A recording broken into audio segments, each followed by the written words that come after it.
Doctor साहब मुझे ये बताएं कि जो डॉक्टर विक्टर गाओ ने बात की है वो बड़ी इंटरेस्टिंग है। ही केयरफुली यूज दैट वर्ड के अपर रिपेरियन जो है वो चाइना है, मिडिल रिपेरियन जो है वो इंडिया है और फिर लोअर में पाकिस्तान आता है। हालांकि पाकिस्तान तो लोअर और इंडिया में ये लोअर और अपर की बहस चल रही है, बट उन्होंने बड़ा स्मार्टली जो है वो इसको एक्सप्लेन किया है।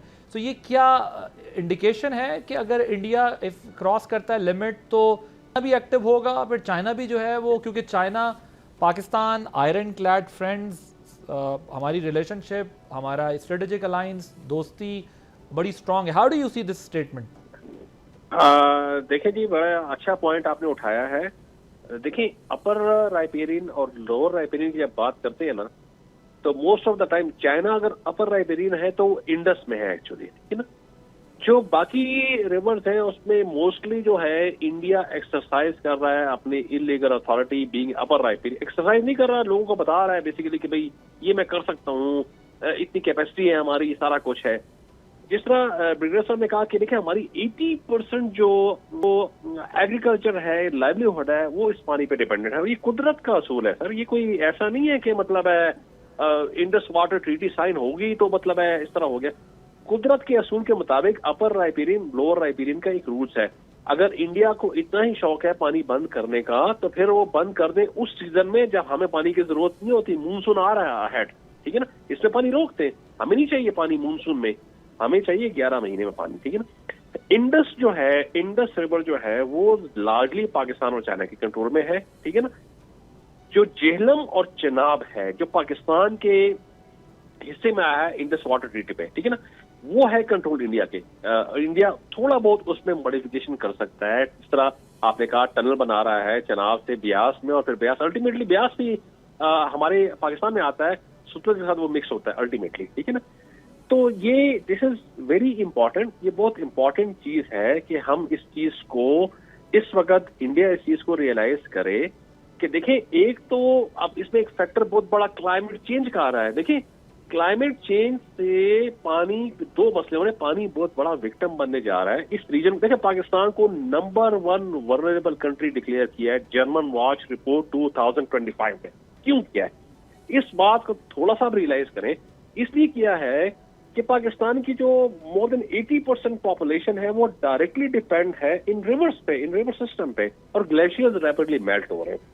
ऊपर से ग्लेशियर्स मेल्ट हो रहे हैं तो definitely we need some conservation structure there, हमें स्टोरेज स्ट्रक्चर चाहिए। ब्रिगेडियर साहब ने इलेक्ट्रिसिटी की बात की, मैं आपकी बात बताऊं, इलेक्ट्रिसिटी तो हम और बहुत से तरीकों से जनरेट कर सकते हैं। इंडिया भी कर सकते हैं, हमारे वेस्टर्न रिवर पे, इंडिया पे चनाब भी कर सकता है, उसको रन ऑफ रिवर प्रोजेक्ट की अलाउड है, ठीक है ना। लेकिन electricity is not a major issue, issue is a water. Water is important. आपकी क्रॉप्स नहीं होंगी, आपको पानी नहीं मिलेगा तो आप क्या करेंगे? Where do you go? I mean like देखिए आप ईरान और यूएस की वॉर आप देखें तो मोस्ट इंपॉर्टेंट फैक्टर उसमें क्या था? ऑयल को आप बंद कर देंगे फिर भी जिंदा रह जाएंगे। लेकिन अगर आप उनके डीसैलिनेशन प्लांट को हिट करेंगे जहां से लोगों को पीने का पानी मिलता है तो definitely it targets the livelihood of the people, ठीक है, क्लियरली। सो आप देखें कि ये लाइवलीहुड का मसला है, इसमें पॉलिटिक्स बिल्कुल नहीं होनी चाहिए। जंग एक और बात है, डेफिनेटली इस ट्रीटी ने बहुत सी जंगें सर्वाइव की है। मैं नहीं चाहता कि कोई और एस्केलेशन हो, कोई जंग हो, कुछ हो। इसको amicably, technically, with sound data, with clear message communicate करना चाहिए इंटरनेशनल कम्युनिटी, जिसका ब्रिगेडियर साहब ने क्लियरली कहा।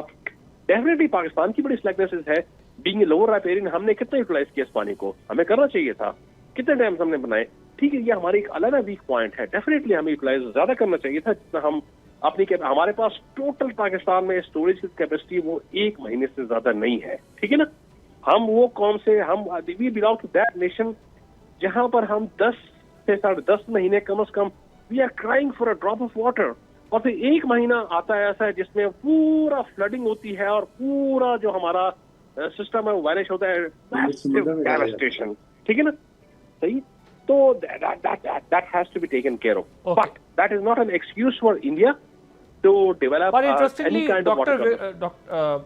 डॉक्टर विक्टर गाओ ने जो इंडिकेट किया वो यही किया है ना कि अगर चाइना चाहे तो चाइना भी फिर भारत को टफ टाइम दे सकता है, और जाहिर है अगर पाकिस्तान का बंद करना है पानी मकसद और इसको एक वेपन के तौर पे यूज करना है, जो कि इंडिया ने, जिस तरह मैंने पहले भी कहा, कि कभी अपनी प्रॉक्सीज के थ्रू, कभी इंडिया ने डायरेक्ट कन्फ्रंटेशन के थ्रू, कभी पाकिस्तान की को थ्रू फॉरेन पॉलिसी कॉर्नर करने के लिए सारी एफर्ट्स की, और now water is one of the weapon of their policy against Pakistan. तो वेरी इंटरेस्टिंग, उन्होंने कहा कि इसके ऊपर अगर गौर किया जाएगा तो फिर मसला बनेगा।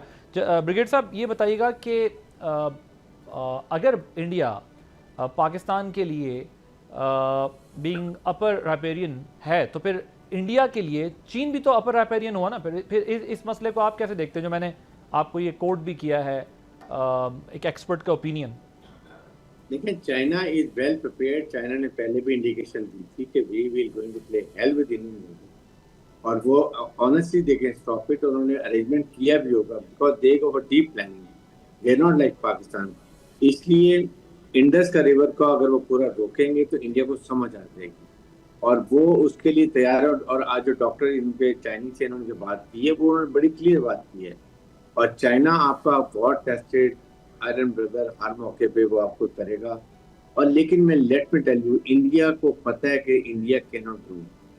हम इस चक्कर में आना नहीं चाहता, इसलिए बात कर रहा हूँ। This is the last resort when it means, but we must exploit all available political means to refrain India to do all these steps कि यूनिलेटरली को अगर वो उसको बंद कर सकता है तो फिर देन पाकिस्तान ने तो पहले ही हमने अनाउंस कर दी कि will take an act of war. हम वो डैम, हम वो जगह जहाँ ब्लॉकेट करेगा वो हम उसको तोड़ देंगे, ब्रेक कर देंगे। We can do it with all the means, हमने तैयारी की हुई है। लेकिन इसके साथ हमें सारे पॉलिटिकल मीन इस्तेमाल की जरूरत है, और वो पॉलिटिकल मीन यही है। आपके सामने वर्ल्ड बैंक है, ICJ है, उनके डिसीजन इंडिया नहीं माने, then we have security council. Security council में आपको कौन अपोज करेगा? कोई भी चीज को अपोज नहीं कर सकता। और अगर वहां से रेजोल्यूशन आ जाता है कि इफ इंडिया ये सैंक्शन इंडिया में लग सकती हैं, वो 1, 2, 3, 4, और पाकिस्तान तो राइट टू प्ले अकॉर्डिंगली, तो ये सारी पाकिस्तान लीगलाइज करती है, और कल को इंडिया इसके लिए जवाबदेह होगा। तो ये सारी चीजें आर पॉसिबल। हमें इसके ऊपर दोनों चीजों की हमने तैयारी इंडिया भी ब्रह्मपुत्रा पे उसका डिस्प्यूट है ना चाइना के साथ, जो वो वहाँ पे अपना बिल्कुल डैम बना वो रहा है, तो सॉर्ट आउट करके रख देंगे, you know. Interesting, thank you so much brigadier retired Haris Nawaz साहब और डॉक्टर आसिफ जावेद साहब हमारे। ये बड़ी इंटरेस्टिंग डिबेट है, ये चलती रहेगी आगे, क्योंकि अब इंडिया अपना एक और हथियार पानी की सूरत में जो है पाकिस्तान के ख़िलाफ़ इस्तेमाल करने की तैयारी कर रहा है। जो उनके स्टेटमेंट्स हैं, जिससे बज़ाहिर ये लगता है कि ज़ाहिर काफ़ी सालों से इस पर बात भी हो रही है कि पानी के ऊपर जो है वो पाकिस्तान को इंडिया तंग करना चाहता है, लेकिन पाकिस्तान क्लियरली सेड दैट कि ये हमारी रेड लाइन है, अगर इसको क्रॉस करने की कोशिश की गई तो फिर Pakistan will go to any extent and we will sort out this issue. अब ये देखना है कि दुनिया इस पर नज़र डालती है नहीं, क्योंकि हमने देखा है कि अभी जो रीसेंट कॉन्फ्लिक्ट्स हैं उसमें दुनिया की खामोशी जो है वो एक बड़ी वजह बनी है कंट्रीज़ के बीच कन्फ्रंटेशन की। तो क्या इस पर इंटरनेशनल कोर्ट ऑफ जस्टिस से लेकर और कोर्ट ऑफ आर्बिट्रेशन से लेकर वर्ल्ड बैंक से लेकर ये तमाम जो और फोरम्स हैं वहाँ पर इन इश्यूज़ को सीरियसली लिया जाएगा, या फिर पाकिस्तान और इंडिया के बीच एक और कॉन्फ्लिक्ट का रीज़न ये वाटर बनेगा? सब्सक्राइब करें और बेल दबाएं ताकि कोई खबर रह न जाए।